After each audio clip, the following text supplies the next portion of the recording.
Bien, après l'examen physique, l'examen gynécologique. Alors, l'examen gynécologique va comprendre 4 étapes. Premièrement, l'introduction, donc je vais faire là, tout de suite avec vous. Ensuite, il y a l'examen du périnée, l'examen vaginal et l'examen anal.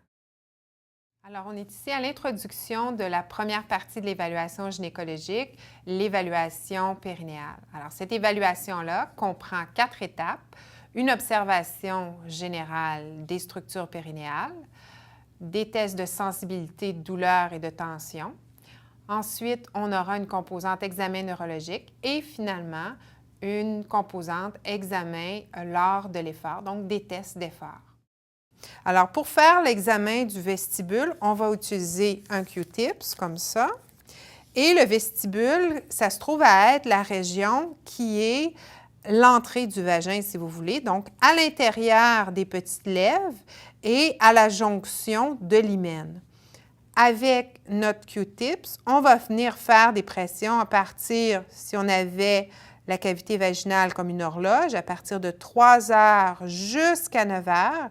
Généralement, lorsqu'il y a une vestibulodynie, lorsqu'il y a une condition douloureuse au niveau du vestibule, c'est là où on va provoquer des douleurs. Donc, une petite pression au niveau du vestibule avec notre Q-tips.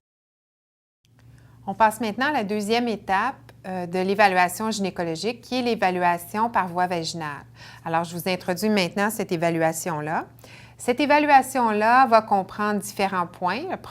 Le premier point va être l'insertion des doigts au niveau du vagin, l'évaluation de la tonicité, l'évaluation des douleurs et des tensions musculaires, l'évaluation de la contractilité de la musculature du plancher pelvien, capacité de relaxation et finalement, l'évaluation des prolapsus.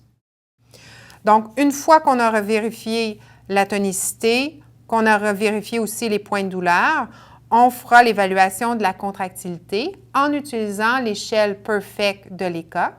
Alors, Perfect tient le P pour pression, le E pour endurance, le R répétition, le F pour fast, les contractions rapides, le E élévation, le C co-contraction et finalement le T pour tout. Donc, ce sont tous les composantes qu'il faudra évaluer avec l'évaluation Perfect de Lecoq. Alors, nous sommes maintenant à l'introduction de la dernière partie de l'examen gynécologique, qui est l'examen anal. Alors, l'examen anal va comprendre différentes parties.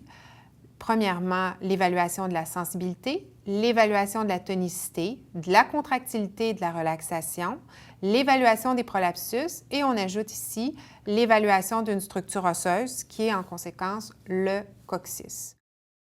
On va poursuivre un petit peu plus loin au niveau du canal anal, puis rapidement, on va arriver à une structure musculaire qui est le puborectal, cette musculature-là, qui va faire en sorte que le canal anal va être angulé. Alors, on va avoir un angle ici, un angle de 40 à 60 degrés qu'on va devoir identifier et on va mesurer la tonicité, la contractilité de ce muscle-là pour finalement le dépasser et se rendre. Alors, on peut voir à l'intérieur ici, on va vouloir se rendre jusqu'au coccyx. Alors, de chaque côté du coccyx, on aura les muscles pubococcygiens. On aura ici à l'avant l'iliococcygien et ici l'ischiococcygien.